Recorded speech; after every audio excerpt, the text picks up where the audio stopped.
j'ai été très prudent pour ne pas embarquer dans cette aventure celui qui voulait s'y lancer comme ça. Je souhaitais qu'il vienne lui-même avec son sujet.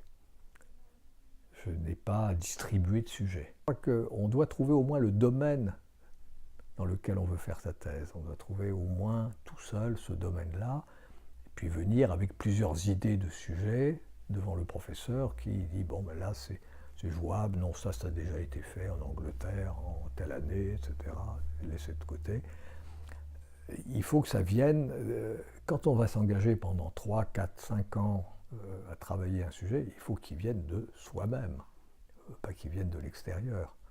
Ça, c'est quand même votre liberté, quand même, primordiale.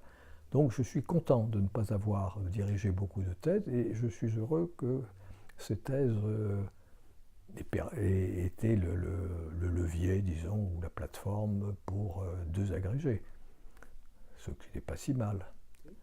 Et en général, ces thèses ont été des thèses qui ont été appréciées par leur jury, dont certaines ont été publiées. Donc, je trouve que vis-à-vis de l'institution de la thèse et vis-à-vis de l'institution universitaire, même si ce n'est pas beaucoup en termes quantitatifs, évidemment, je ne peux pas rivaliser avec des collègues qui ont dirigé 30, 40, 50 thèses, mais je trouve que c'est correct, voilà.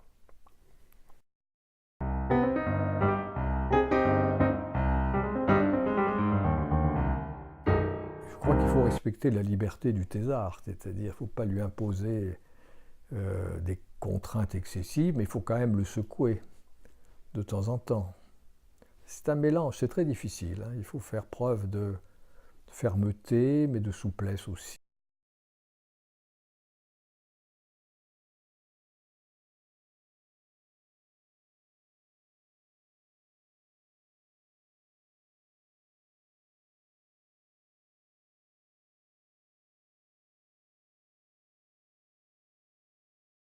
On guide quelqu'un vers son accomplissement, mais sa thèse, c'est lui qui l'écrit, c'est pas moi. Et donc, il faut lui donner les moyens d'arriver à son autonomie intellectuelle. Il faut le respecter, mais il faut quand même le contraindre. À un moment donné, il faut dire que ça, c'est pas bon, ou qu'il y a intérêt à travailler un peu plus, à ne pas laisser passer le temps. Donc, il faut avoir cette attitude de sollicitude paternelle. Il a confiance en vous, vous devez montrer que vous avez confiance en lui, et vous devez faire tout pour qu'il s'épanouisse et qu'il réalise dans les délais qui sont de plus en plus contraints, malheureusement, un travail honorable, et même très honorable. Voilà, c'est le rêve. C'est une relation très complexe, hein, très complexe. Et vraiment, l'intuitu personné joue énormément. On a ou on n'a pas d'affinité non plus. Ça, quand on n'a pas d'affinité, il vaut mieux s'abstenir à ce moment-là. Quand on ne sent pas le personnage, quand on ne sent pas la personne, il vaut mieux dissuader. Mais autrement, c'est une belle aventure, hein, exigeante pour le thésard, mais pour le directeur aussi, parce qu'il doit se mobiliser. Il doit réfléchir lui aussi en parallèle.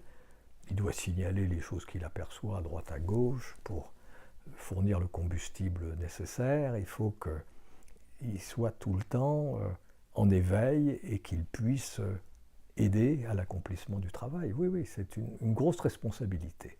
Donc je n'ai pas voulu l'assumer à la légère en prenant trop de candidats que je n'aurais pas pu suivre correctement. Ça demande du temps, parce qu'il faut lire tout ce qu'il vous apporte et vraiment lire avec grande attention, la plume à la main, ça va pas, ça va pas, là, pourquoi vous avez fait ça, pourquoi vous n'avez pas dit ça. Donc c'est un travail sans me substituer à lui pour l'écriture, ça je ne l'ai jamais fait, je n'ai jamais écrit ou réécrit quelque chose, mais j'ai fait de la critique textuelle. Et tout en essayant, comme je vous le disais, de lui donner tous les moyens de réaliser un bon travail. Il faut être bienveillant, bienveillant, bienveillant et ferme. C'est le père. Voilà.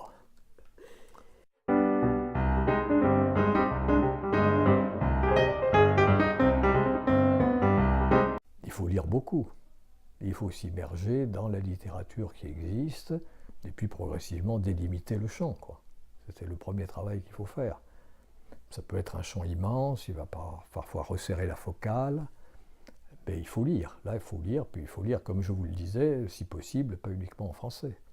Ce qui est toujours un problème pour la doctrine en droit européen. C'est que si on ne peut pas prétendre la lire dans les 23 langues officielles de l'Union européenne, et moi j'ai la chance de pouvoir en lire un certain nombre. Je suis frappé d'ailleurs par le fait que la doctrine française francophone cite beaucoup la doctrine anglophone et que la doctrine anglophone ne nous cite jamais. Je trouve que nous n'avons pas l'audience que nous devrions avoir dans la doctrine anglophone, alors que nous réservons à cette doctrine une place, justifiée d'ailleurs, importante dans nos propres notes en bas de page, dans nos propres références, notre jeu de références. Donc il n'y a pas un dialogue, à mon avis, égal en matière de droit européen entre la doctrine anglophone et la doctrine francophone.